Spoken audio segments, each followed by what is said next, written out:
एक बार देवश्री नारद अपने पिता ब्रह्मा जी के सामने नारायण नारायण का जप करते हुए उपविष्ट हुए और पूज्य पिताजी को दंडवत प्रणाम किया। नारद जी को सामने देखा ब्रह्मा जी ने पूछा, नारद आज कैसे आना हुआ? तुम्हारे मुख भाव कुछ कह रहे हैं। कोई विशेष प्रयोजन है अथवा कोई नई समस्या? नारद जी ने उत्तर देते हुए कहा, पिताश्री ऐसा कोई विशेष प्रयोजन तो नहीं है। कई दिनों से एक प्रश्न मन में खटक रहा है। आज आपस इनका उत्तर जानने के लिए उपस्थित हुआ हूँ, तो फिर विलंब कैसा? मन की शंकाओं का समाधान शीघ्रता से कर लेना ही ठीक रहेगा है। इसलिए निसंकोच अपना प्रश्न पूछो। ब्रह्मा जी ने कहा, पिताश्री आप सारे सृष्टि के परम पिता हैं। देवता और दानव आपकी ही संतान हैं। भक्ति और ज्ञान में देवता श्रेष्ठ हैं, परंतु मैं इसी प्रश्न में उलझा हुआ हूँ कि इन दोनों में कौन अधिक श्रेष्ठ है। और आप देवों को स्वर्ग और दानवों को पाताल लोक में जगह दी, ऐसा क्यों? इन प्रश्नों का उत्तर जानने के लिए आप शरण में आया हूँ। नारद ने ब्रह्मा जी को अपना प्रश्न बताते हुए कहा। नारद का प्रश्न सुनकर ब्रह्मदेव बोले, नारद इस प्रश्न का उत्तर देना कठिन है और इसका उत्तर मैं नहीं दे पाऊंगा, क्योंकि देव और दानव दोनों ही मेरे पुत्र हैं एवं अपने ही दो पुत्रों की तुलना अपने ही मुख से करना उचित नहीं होगा। लेकिन फिर भी मैं तुम्हारे प्रश्न का उत्तर ढूंढने में तुम्हारी सहायता कर सकता हूँ। तुम आज ही देव और दानव दोनों को मेरी ओर से भोजन का निमंत्रण भेजो। कल ही तुम उनके लिए भोजन का उपयोग करेंगे और कल ही तुम्हारे प्रश्न की देव क्यों स्वर्ग लोक में हैं तथा दानव पाताल लोक में का उत्तर भी मिलेगा। नारद तत्काल ही असुरों और देवों को निमंत्रण दे आए। दूसरे दिन दानव ब्रह्मलोक में भोजन का आनंद लेने के लिए पहुंच गए और उन्होंने पहुंचने के कारण भोजन की पहली शुरुआत खुद से करने के लिए ब्रह्मा जी ने आग्रह किया। भोजन की थालियां परोसी गई।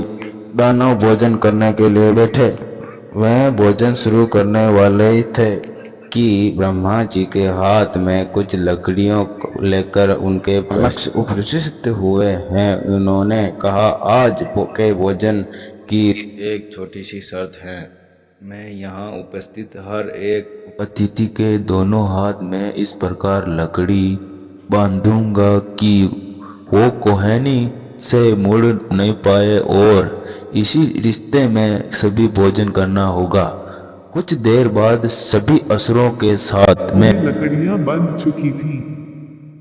अब असुरों ने खाना शुरू किया, पर ऐसी स्थिति में कोई कैसे खा सकता था? कोई असुर सीधे थाली में मुंह डालकर खाने का प्रयास करने लगा तो कोई भोजन को हवा में उछालकर मुंह में डालने का प्रयत्न करने लगा। दानवों की ऐसी स्थिति देखकर नारद जी अपनी हंसी नहीं रोक पाए। अपने सारे प्रयास विफल होते देख दानव बिना खाए ही उठ गए और क्रोधित होते हुए बोले, हमारी यही दशा ही करनी थी तो हमें भोजन पर बुलाया ही क्यों? कुछ देर पश्चात देव भी यहाँ पहुँचने वाले हैं। ऐसी ही लकड़ियाँ आप उनके हाथों में भी बांधिएगा ताकि हम भी उनकी दुर्दशा का आनंद ले सकें। उद्धरण चिन्ह। कुछ देर पश्चात देव भी वहां पहुंच गए और अब देव भोजन के लिए बैठे। देवों के भोजन मंत्र पढ़ते ही ब्रह्मा जी ने सभी के हाथों में लकड़ियां बांधी और भोजन की शर्त भी रखी। हाथों में लकड़ियां बंधने पर भी देव शांत रहे। वे समझ चुके थे कि खुद अपने हाथ से भोजन करना संभव नहीं है, अतः वे थोड़ा आगे खिसक गए और थाली से अन्न उठा सामने वाले को खिलाकर भोजन आरंभ किया। बड़ी ही स्नेह के साथ वे एक दूसरे को खिला रहे थे और भोजन का आनंद ले रहे थे। उन्होंने भोजन का भरपूर स्वाद लिया, साथ ही दूसरों के प्रति अपना स्नेह और सम्मान जाहिर किया। ये कल्पना हमें क्यों नहीं सूझी? इसी विचार के साथ दानव बहुत दुखी होने लगे। नारद जी ये देखकर मुस्कुरा रहे थे। नारद जी ने ब्रह्मा जी से कहा, पिताश्री आपकी लीला अगाध है। युक्ति, शक्ति और सामर्थ्य का उपयोग स्वार्थ हेतु करने की अपेक्षा परमार्थ के लिए करने वाले का जीवन ही श्रेष्ठ होता है। दूसरों की भलाई में ही अपनी भलाई है, यह आपने सप्रमाण दिखा दिया और मुझे अपने प्रश्नों का उत्तर मिल गया है। ब्रह्मा जी को सबने प्रणाम किया और वहां से विदा ली।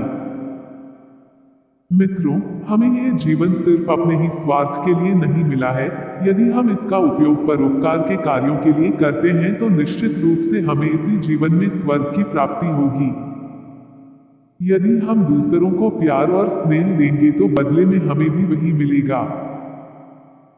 यदि हम अपने सामर्थ्य के अनुसार हमारे समाज के लिए एक छोटा सा योगदान भी दे सके तो यह अपने आप में एक बहुत बड़ी उपलब्धि के बराबर है।